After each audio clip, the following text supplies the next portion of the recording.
All right, and we should be live. Welcome to this discussion on the state of DevOps. From wherever you come in the world, we have Nigel Kersten with us, the field CTO at Puppet. Is that the correct description? That's it. Yep, thanks. Perfect. We see a good amount of participants rolling in, and we'll wait a couple of more minutes, 1-2 minutes, until three past. Yeah, Christoph, thank you very much. Feel to say hi here in the chat. We have, it's important that you make sure that you select panelists and attendees. So 2 panelists and attendees, otherwise no one can see your question. Hey, Laurent. Hey, Merrick.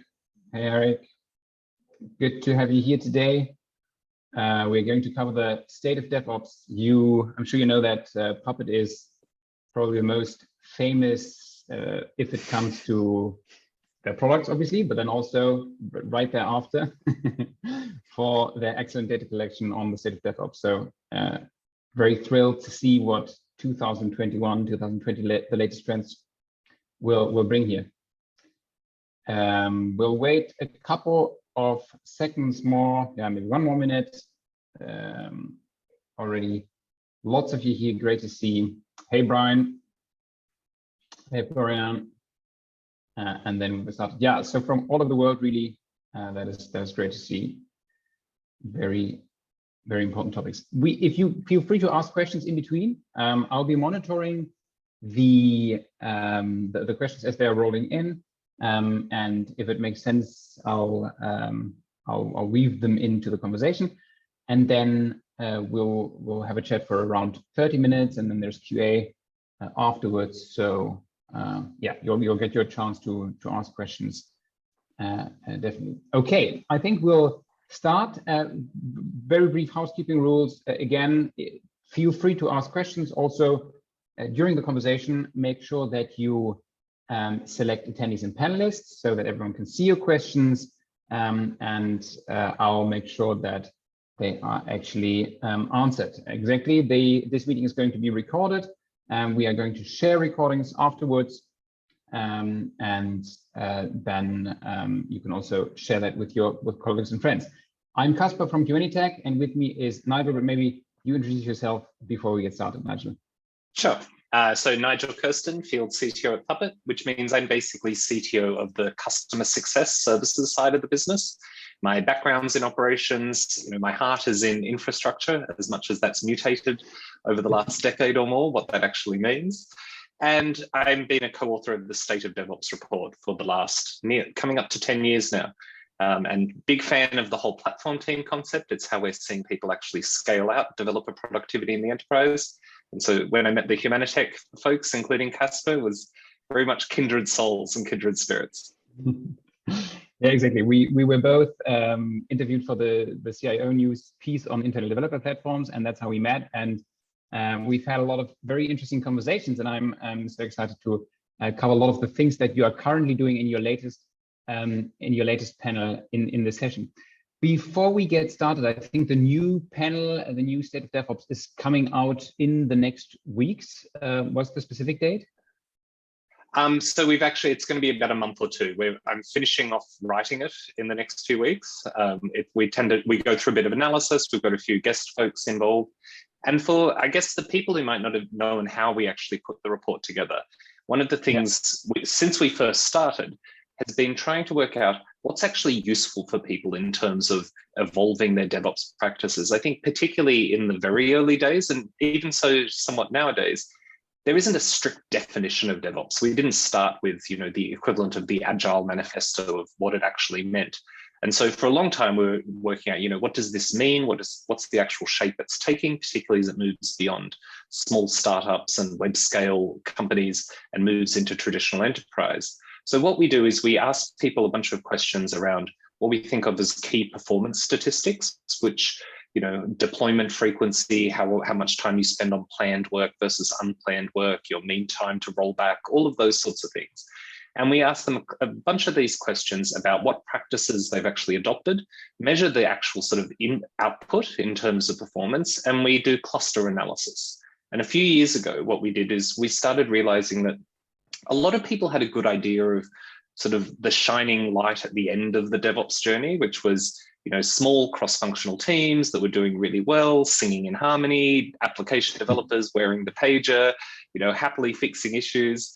But almost no company out there in the whole world is actually like that. And a lot of people were really struggling with, how do I get started? And because I think in the early days of DevOps, you were seeing that people who were talking about it and doing it were naturally change agents within their organization. The sort of people who would go to their management and fight for a particular thing, question a process. Why is this the way it is? Let's blow it up and start again. And that takes a certain amount of bravery and isn't necessarily something that everyone's willing to do. And the bigger and more complicated your company is, the harder it is to do that sort of thing, to reach outside of your immediate team and impact lots of people's behavior. So we were getting lots and lots of demand for, what do I do first? I understand what having a really successful DevOps practice looks like, but what are the first few steps? And so we came out with the evolutionary model. We're somewhat allergic to the term maturity model because I think it gives the wrong connotations of you become mature and then you stop, we're all about, agility and trying to get ourselves to a point where we can respond to change well.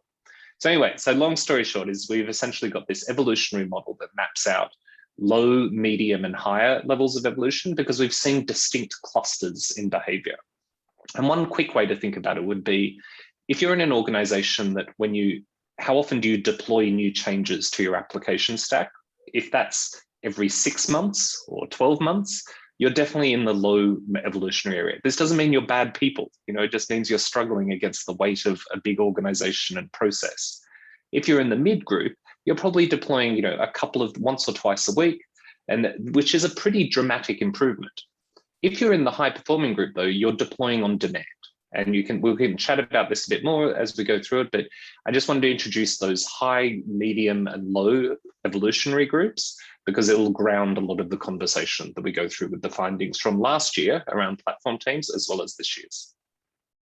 No, that makes total sense.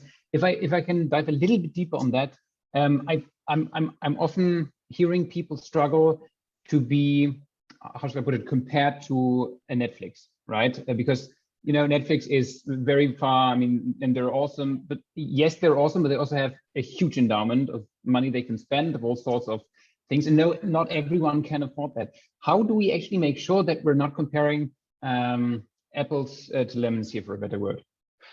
No, and this is a really great topic. And this is one of the mistakes I've seen made in a lot of, normal or traditional organizations where they've tried to copy what Google, Facebook, Twitter, Netflix, etc. are doing. And those companies are all really quite different. If you look at Netflix, they really only build one big major service. They hire an awful lot of developers and they pay them really, really, really well. Like if you've seen any of the folks talking about how much Netflix engineers get paid, it's a lot of money because they have really high expectations. You're working on a modern code base. Netflix is not that old as an organization. You're not a bank. You're not subject to the regulatory pressures. You're not scattered, all over the world in the same way. So Netflix can do things in terms of deployment that are just fun. There are fundamental constraints other organizations have. And I actually think it's a mistake in the broader sense to ever look at a pattern from outside another organization and just go, we're going to adopt that wholesale, without looking at the context of our own business and what makes it different. Similarly for Google, Google talks and a lot about SRE, and I used to work within the SRE organization. And when I arrived, it felt like magic alien technology compared to every other environment I'd ever worked in. But at the same time, Google operates and has a fundamentally different business. First, it's got a cash machine basically in the basement, just spewing out money all of the time, which papers over an awful lot of sins and issues that you have. If you've got money and you can throw it at a problem, you can solve an awful lot of problems. If you're cool, if you've got this sort of persona that's projected outside, it allows you to attract certain kinds of people. Not everyone gets to work in an environment like that, and I don't think every company should be like that because there's definitely we've seen some of the social impact of the Bay Area technology companies move fast and break things. I don't think you should move fast and break things when it's your bank account, your pension, the telecommunications system, things like that. So different businesses, I think, have different constraints. Yeah, exactly. And I had a very interesting conversation around developer freedom, which is a super important topic, especially as we are platforming more and more. Like, how much do you keep people abstracted away? And we are making, and we were always talking about this trade-off around how much freedom can you give to developers versus how much abstraction. And I think what became most clear to me, that if you give more freedom, it means you need to allocate more resources to training and learning and all of that. And so it's really a function of money again. And so the reality, right, the mean average is resource constrained. And so that's why it's so valuable that you're differentiating in that way. I found that very relieving, because I also have that, even I have that feeling, if you look at a Reddit subthread, right? You see all of those experts writing, and yeah, you should do it this way, and this is the only one, and this is Argo CD, everyone jumps. But then, everyone has a very certain way and a path where they're coming from. And if you don't put things into perspective, yeah, I'm preaching to the choir, but I think that's so important. No, totally. And I think you raised a really good point there. For those of us, if the fact that we're on this webinar and talking about these topics, and most of you, the fact that you've even subscribed and joined this webinar sort of puts you in the 1% in many ways. Like, there is a massive world out there of developers and IT who it's just a job, and that's okay too. Like, it's okay to have a job and go, I'm in this job because the pension plan is really good. I get to spend time with my family. These are valid, worthwhile life choices to make. Not everyone needs to be the passionate expert and, feel that way about their job. And I think it's important when we're building systems to recognize different companies, they're socio-technical systems. They're made up of people, and the people all have different motivations. Yeah, absolutely. Well, let's dive into the report, and let's maybe start with 2020. When I remember, I think it came out in May. It was so interesting to me that it was so much about platforming and developer self-service. Can you talk a little bit why you covered this specifically, and also I think in the upcoming one? Absolutely, and there's a really great thread here that's a segue from what we just talked about, which was that the problem we were seeing over and over again was companies copying Amazon's developer model, the two-pizza team. And a lot of enterprises in particular, we were seeing, and because I do a lot of consulting internally at Puppet for our customers, they were getting themselves into trouble by following the two-pizza team methodology when they weren't Amazon. Amazon has a highly service-oriented architecture. They have excellent service discovery stuff they've built up over time. Perhaps most importantly, Jeff Bezos put out his edict about everything being a platform internally at Amazon. And the last bullet point was literally, if you don't do this, you will be fired. And lots of companies aren't going to do that. And for good reasons. I'm not saying everyone should mimic Jeff's. Yeah, exactly. They should not mimic Jeff's management style at all. But what we were seeing is that people in relatively traditional IT organizations were going, oh, well, this is the answer. We've just got to form lots of small DevOps pods that are entirely autonomous. They're going to contain infrastructure people, network people, storage people, application developers, and they get to choose their own tools, because it's important to let people choose their own tools.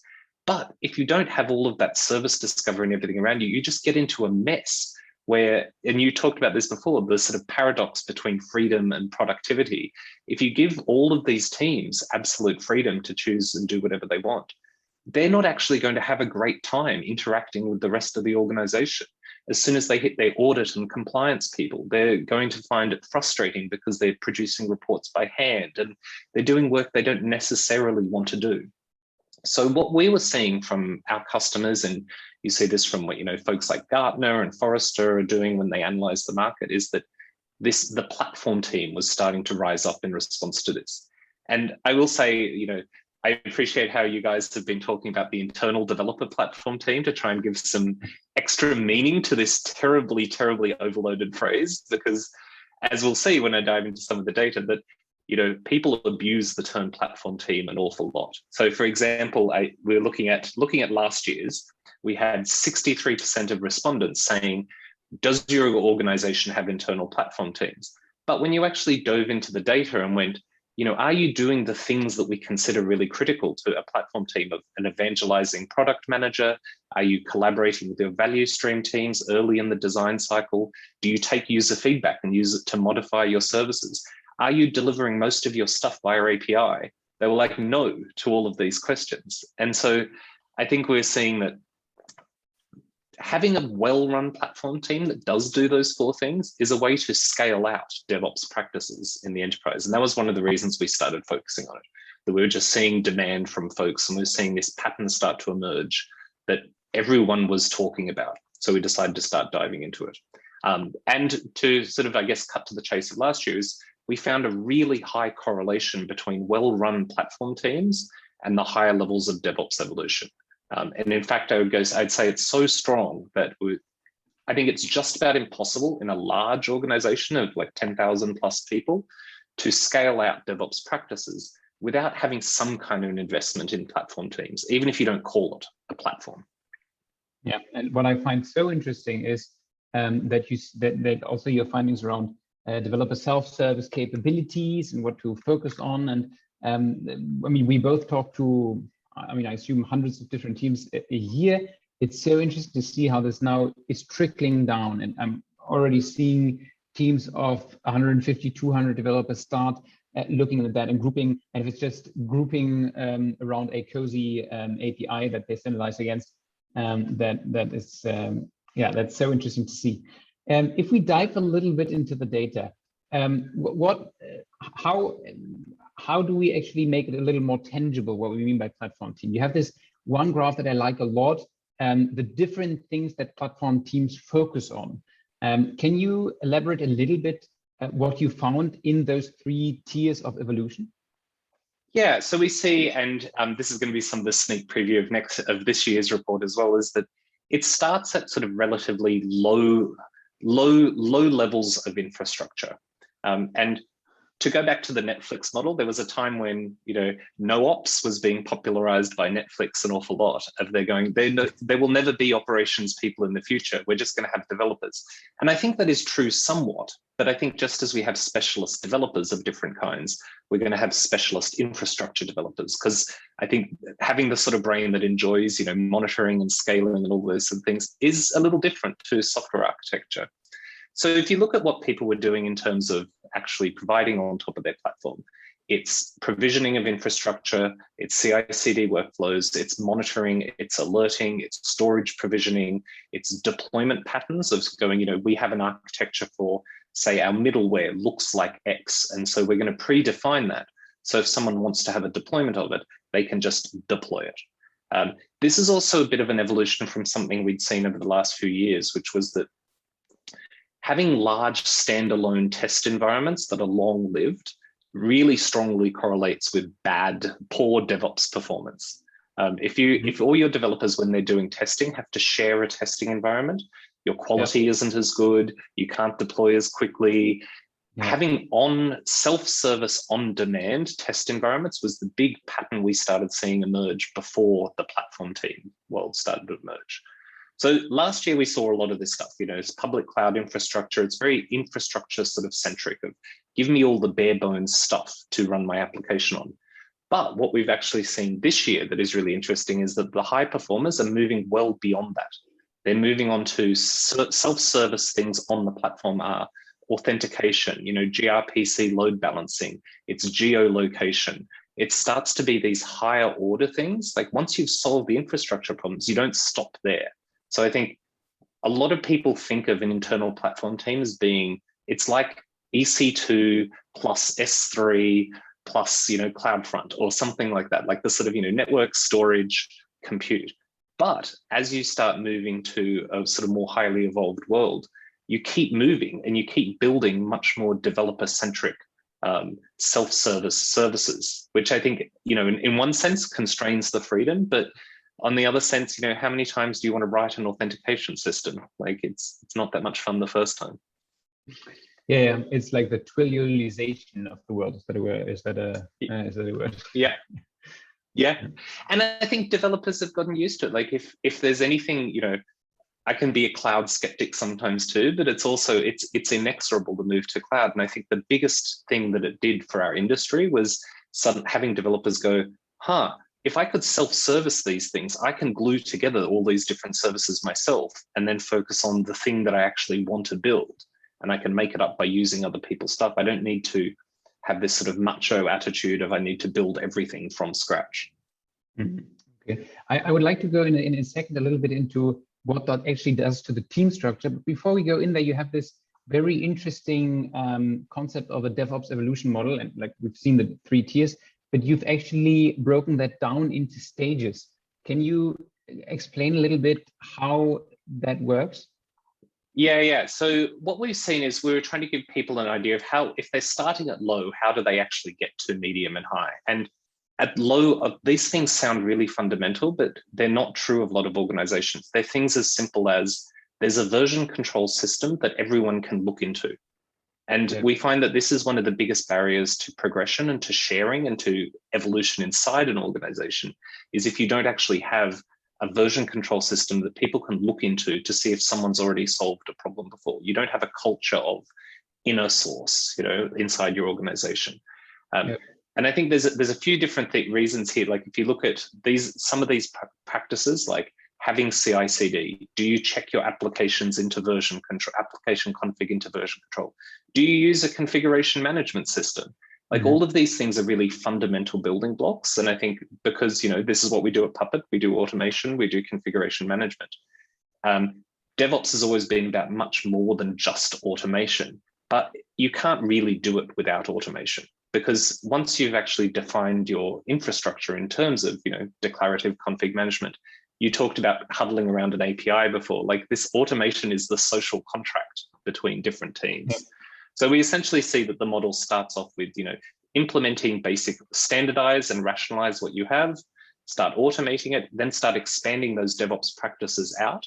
And then when you get to the top level, that's when you're starting to go, well, I can automate the provisioning of infrastructure. I can automate the provisioning of applications. I can do all of this stuff on demand. Let me just give it out as self-service to the people who want to consume it, because that's the way I'm going to scale, because there's always more developers inside an organization than there are people maintaining the infrastructure, which is good. Yeah. Now, as we spend the art from the evolution to the developer self-service, which really evolves as a pattern here, what does that do to the team composition and the structure? So what I know that folks are really worried about is that you are starting to establish those silos again, right? Is there I know that for some people looking at that from the outside, it feels like, oh, we're back in the old days where you're throwing things over the fence and then something happens, and maybe yes, an automation picks up, but then it will be on the ops team to do that Friday at 8 p.m. How do you see basically to stick with Manuel Pais, the team topology evolve around that model?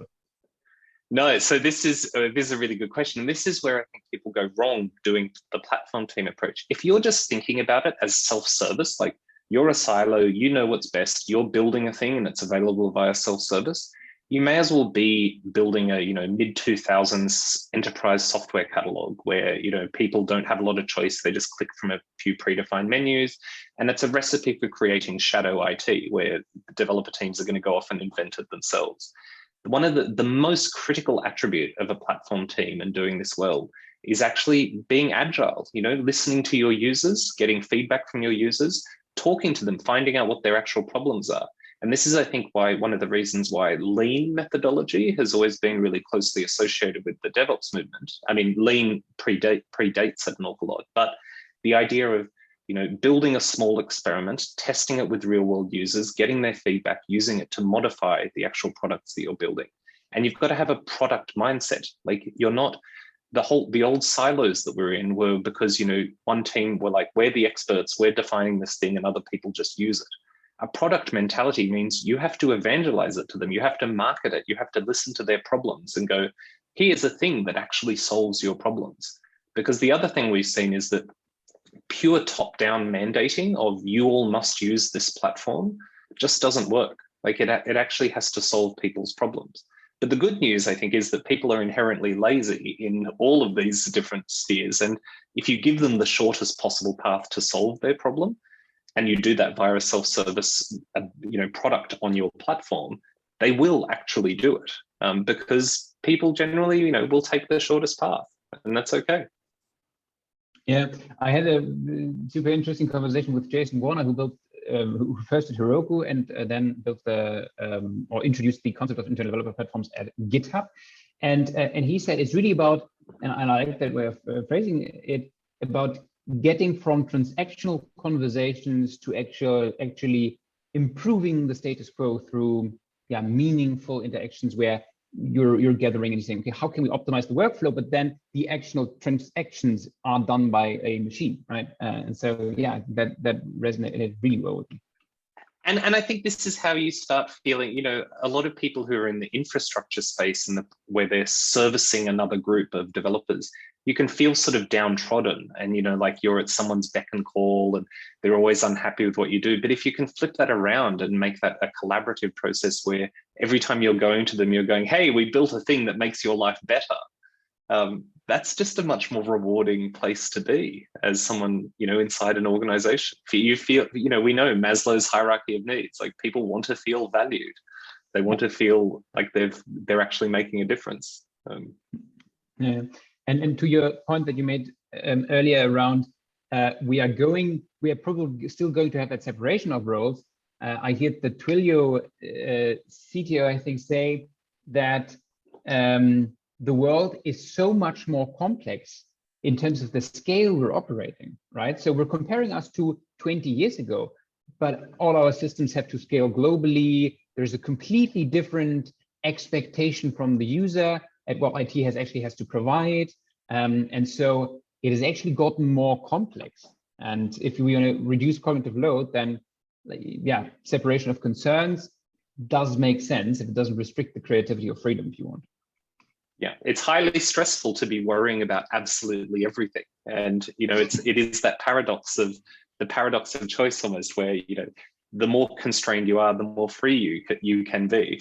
We look at, what musicians manage to create with only a certain number of notes. Whereas if you gave people, every possible frequency to work with, it would actually be difficult to create as well. That is a very good comparison. Yeah, creativity also comes from being restrained into a system. It's probably a very good way of putting it. Yeah, I like that a lot. And you've also looked at the way these teams interface with the self-service capabilities. Can you explain a little bit? Everyone talks about GitOps and especially GitOps these days. ChatOps is something I heard a lot 5 years ago. What have you found there? So we found that the key really is, and I'm going to describe something, and it's much easier to describe than to actually do. So I don't want to pretend it's not a difficult problem. So first, you've got to start with delivering everything API first. And that doesn't mean you shouldn't provide GUIs for people, but if you've got a technical audience, the joy of making things API first is that they can then consume that in different ways. If we look at all of the no-code, low-code stuff that's coming out these days, if you make something API first, it means your ServiceNow developers can interact with it. It means your teams can build their own Slack workflows inside to deal with it. Like there are so many facilities inside lots of different products we have these days to do if this, then that kind of work, that if you give someone an API endpoint, they can start being creative and solving the problem that they have in front of them, which might require using 2 or 3 different APIs. And as I mentioned before, this is sort of the de facto world of a modern developer, is gluing together lots of different services, and we're making it easier and easier. Now, the thing that's difficult to describe, but really important to do, is getting the level of abstraction right. Because if you provide too much of a complete solution and it's a black box and people can't recompose that in ways to solve new problems, you're not really taking advantage of the sort of, creativity of your actual user base. But if you make it too low, you're not really getting the benefits of standardization and actually allowing them to, as we were saying, move more quickly and move more freely.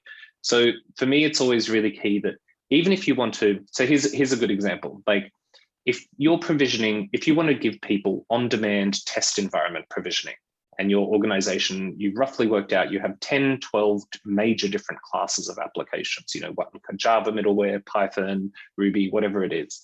And so you go, okay, well, we're going to provide self-service APIs to create whole test environments.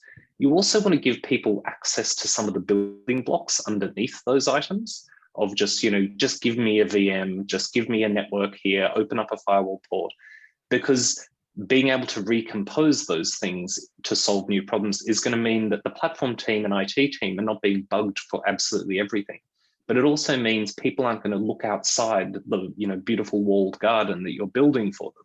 And the reason you want to build this walled garden people want to stay in is because it allows them to both build better things inside the garden, but also all of the other business processes like security, audit, compliance, all of these sorts of things are actually like way, way easier if everyone's building on a common base. And if people are having to go off, it's that thing we've been talking about here, the balance between control and freedom. Yeah, absolutely agree. And I think Dorian in the QA just asked the question whether platform teams should develop APIs which encapsulate the underlying technology, cloud infra, CI, secrets management. And I think, like, as you just said, right, it's not about encapsulating, but it's about putting that into, I love the expression golden paths. You can deviate, but if you stay on the golden path, you get certain guarantees. Is that what you're referring to? Yeah, and I think we have seen people make this mistake. If that's what we're talking about, I've worked with organizations where they've gone, we don't want to give anyone access to the actual cloud provider APIs. We're going to build our own APIs that encapsulate them. But part of the joy of, we're working with external platforms as well when we're working with Amazon or Azure or GCP is that you can have developers who know how to use those things. And there's something a bit stupid as an industry if we're like, hey, there's all these great external platforms, but when you're going to use them inside our organization, you're going to use some different API that behaves in an entirely different way and we hide all the details from you. So again, I think it's, API design is a really, really difficult art, but I would say that you want to provide those higher level things, but also access to the things below. Yeah, absolutely. And what I found interesting, and you already said that earlier, when I had that, it struck me when I looked at the IDP implementation at GitHub, was that, and frankly, a lot of people are starting. You could see the evolution if they're starting to onboard to QA Tech, for instance, is that everyone wants to see what's happening under the hood. It is so important, but then actually 95%, 98% stay on the golden path because for the guarantees, makes it easier to log, makes sure that you don't have to have pager duty. And so, it's really interesting that it has to be there, but then it's actually very, it's not used very often, the low level. Yeah, but the freedom being there, like if you tell people you're not allowed to look in something, they're going to want to look inside it. Like, again, it's kind of human nature. And I think this is the thing IT people didn't necessarily always, people who are responsible for infrastructure when they interact with developers didn't always keep in mind, which is that your user base is technical. And yes, like I've been through that part of my career where I was an infrastructure person who developers would be like, well, you're just, someone who wasn't good enough to be a developer rather than someone who actually liked infrastructure. And I think that attitude has existed in the past. But I think the reality is if you open things up and make them accessible to folks, like I'm a huge believer in the services that you build on your internal platform, like expose the mechanics, like wherever possible, because the things that stop you from doing that are either lack of psychological safety, which is we know is a really huge factor for successful teams, or going, well, I've got secrets in there that I shouldn't be able to share. And that's just a technical problem you can solve with a decent secret storage system. And you should be abstracting that stuff out anyway. So the things that you do to publish your code, your services internally, that any blockers that block those things are things you should be addressing anyway. So I think it's a really useful forcing function to push you in the right direction. Yeah, and we're getting into an interesting thing here, also around security. You were just you're just mentioning making sure that you use secrets and all those things. What's the role of security and the security teams in all of that? Yeah, so what we've seen is that as you move to the high levels of DevOps evolution, and we talk a lot about shift left, but it's not just about shifting left. It's actually about deep engagement at every stage. And I think security is fundamentally a little different to a platform teams in terms of the way they interact with the value stream teams.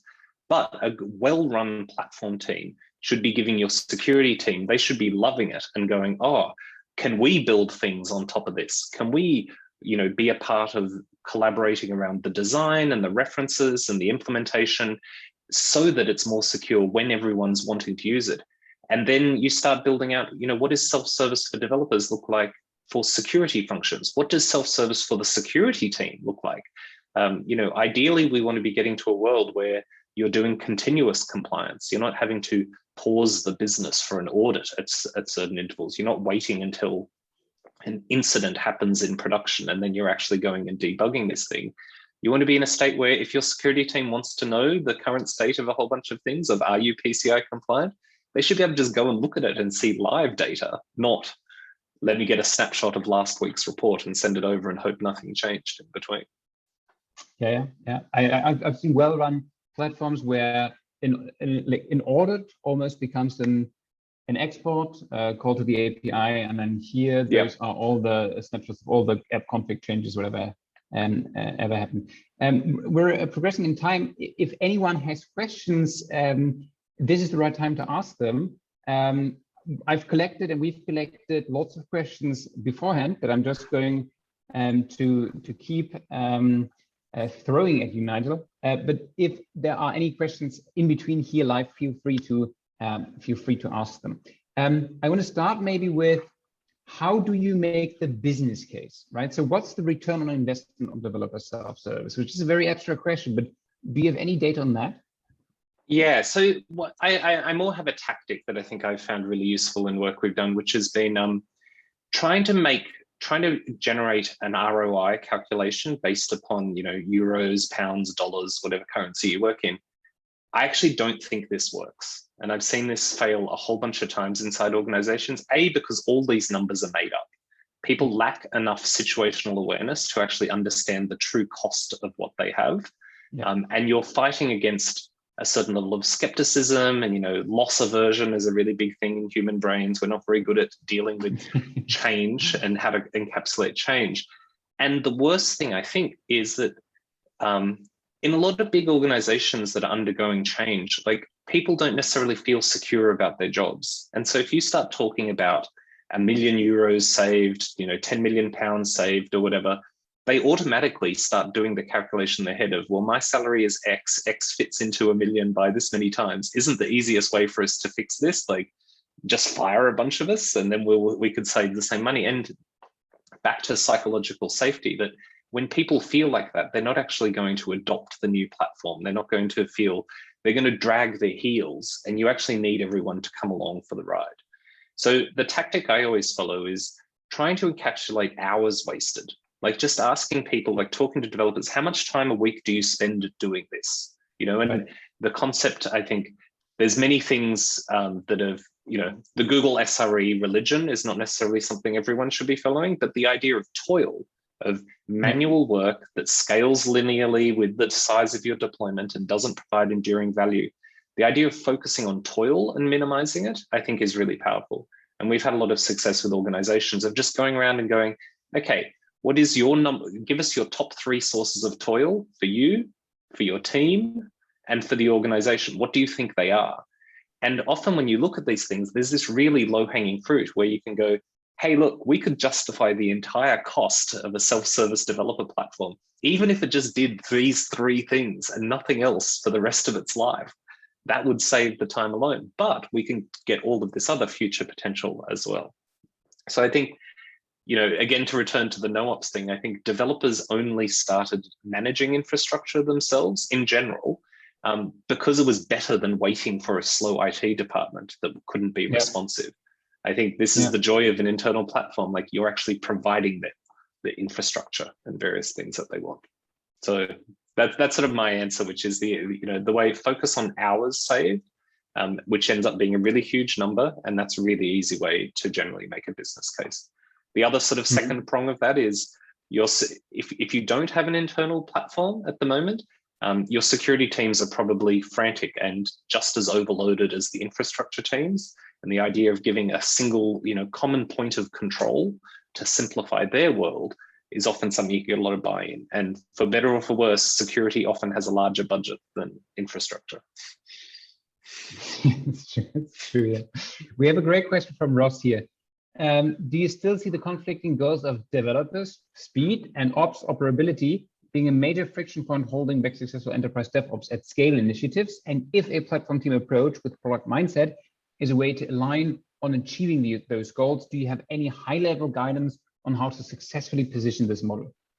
This is a fantastic question. So one of the key things I believe about the platform team approach is that so we're talking about, reconstituting your infrastructure capabilities as a series of self-service products. Now, the mistake I've seen people make is go, okay, well, we've got 50 people devoted to this platform team business. Half of them are going to be building the products. The other half are going to be maintaining the infrastructure. And then you're just creating the old tension between dev and ops just within the platform team. So I'm a really, really firm believer that the people who are responsible for the operational health of the platform need to be the same people that are building the products on top of that platform. And so I think there you're actually minimizing an awful lot of the friction between sort of traditional dev and ops. And then when you add in on top of that and you move beyond the platform team and its interactions with the value stream teams, if you are actually collaborative, if you do have an evangelizing product manager who's listening to problems and working out how to solve them, you're sort of minimizing that friction. And the platform team no longer thinks of its job as being resisting change, but to instead be facilitating improvement, which was a point I think you made earlier, Caspar. You move beyond the transactional. But if you build a platform team, don't divide it into dev and ops.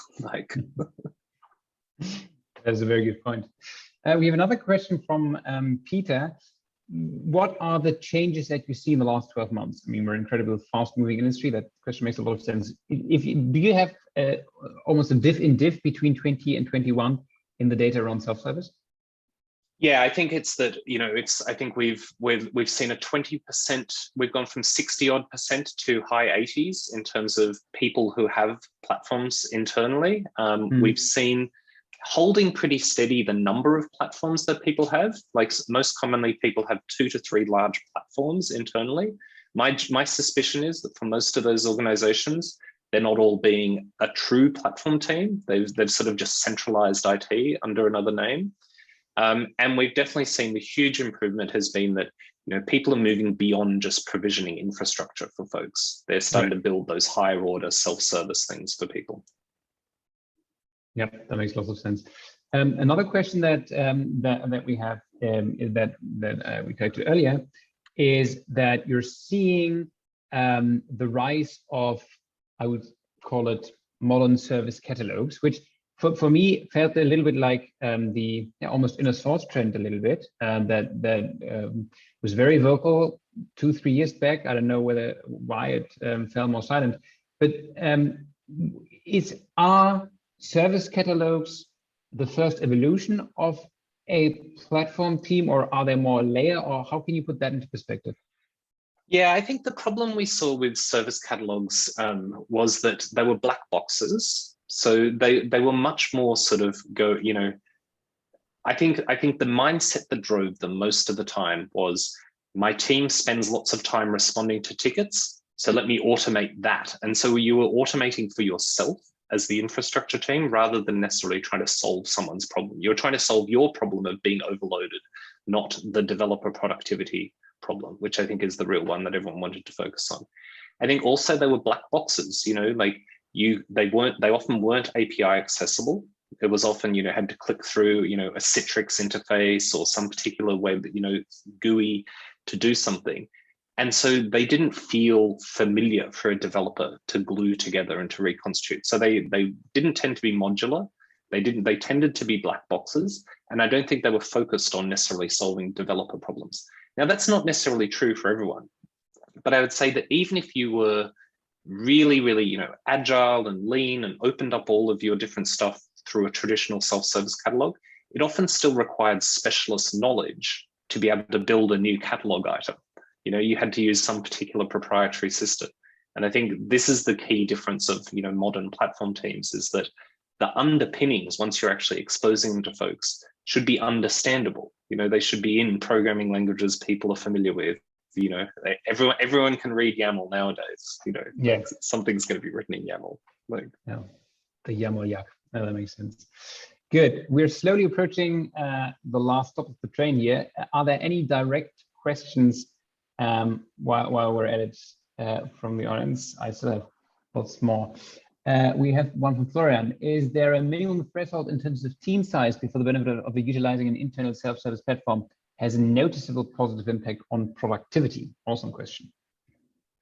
Yeah, that is a good one. I would say, and I think numbers are kind of different here for different organizations. It's more around, and I swear the team topologies guys have a really pithy way of doing this, and I'm going to find this as soon as we finish this. But I'd say, that we've got the Dunbar number of, once you've got more than 100 developers, let me actually read through it.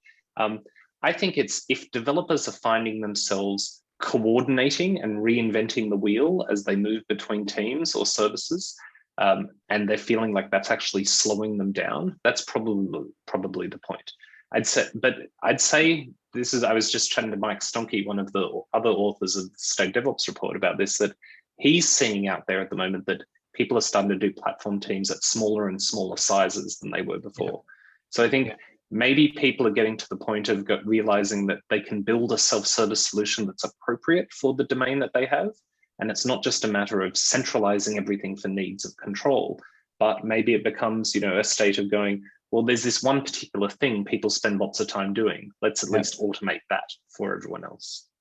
Yeah, absolutely. So that is actually an article that I want to write for weeks now. How can you, and I'll actually, maybe we do this together. How can you think around, can you think about optimizing the time loss of the ops team versus the developer team, and the developer model of thinking at what point should you invest how much into debugging this through platform teams? Because that is it gives you a good idea on what's the right point. And as you said, there are those quick wins that you can very well do if you're 30, 40, 50 developers. What we're seeing a lot right now, funny enough, especially coming from delivery services, because they're growing so fast, is that they're very early on, they're investing in self-service capabilities because they know that really helps them scale up more effectively. So it's also a function of, have you reached a steady state? Or are you really looking at a steep curve in terms of onboarding or growth or overall activities? As a proxy, I love the relative number of Slack or Microsoft team conversations between ops and developers in regard to the total number of team members. That is a pretty good proxy that we could use in our article too. That's not a bad one. And I think that raises a good point that I think maybe I didn't emphasize enough, which is we know that doing a platform team well, requires collaboration early in the design cycle. But the corollary of that is if you're spending all your time collaborating with teams rather than delivering self-service to them, you're probably doing something wrong and you're not building the right things for them. You should be finding that an awful lot of the value you're delivering is people not talking to you once you've actually built the service, because that's actually how you get the scale. And again, Mike Stonke used to joke about this a lot of the time when we were talking about DevOps being collaborative, where he'd be like, actually a really, really well-run ops team that's doing everything the developers want, they don't have to talk to them. There's no need. They only need to when they're building new things or to check that there's actually user feedback coming in. Most of their work is polishing the performance of the thing that is being consumed automatically. Absolutely. Maybe as a closing statement, where do you think will we be? Let's say, let's stay conservative, 2022 and 3. What do you think? I mean, you've seen 10 years, right? All of that experience. Where do you see that going? Well, I think we're starting to see some of this already, but I think what we're going to see is people don't call it DevOps anymore when they're doing really well at it. And I think similarly, we've seen one of the big things, and you'll see this in the report when we release it, is that we've been trying to focus on the things that unblock people. What are the problems that are causing lots of people to be stuck in the middle of that evolutionary gap stage? And it's almost all what we've traditionally called culture problems, like organizational buy-in, culture around risk, all of this sort of stuff. But the thing is, as you evolve, once you start identifying these things, and Charity Majors, who I'm a huge fan of, wrote some really great pieces on this about how once you start identifying those problems, you stop thinking them as culture and you start thinking of them as the problems that need to be solved. And so I think similarly, you have all these cultural problems and then you identify them and you start working on them. These terms start to fade into the background once you start getting better and better at them. And I think lots of teams that are doing DevOps really well, or doing DevSecOps really well, or doing platform teams really well, don't think of that label anymore, because the primary purpose of that label is to indicate that you're trying to do a new thing, that you're trying to change the way that you work. And once you've actually changed it, you start being focused on the work that you're actually doing instead. Well, we have good times ahead. Thank you so much, everyone, to joining this webinar. Thank you, Nigel, for taking the time. That was super insightful. We're very much looking forward to the report. We're going to share that with everyone, the link, so that you can have a look yourself. And feel free to reach out with questions. We'll send all of the information afterwards in an email, so you have that, including a recording of this conversation. Nigel, thank you very much again, and have a great evening to London, I think. Awesome. Thanks for having me. Bye. Bye, everyone.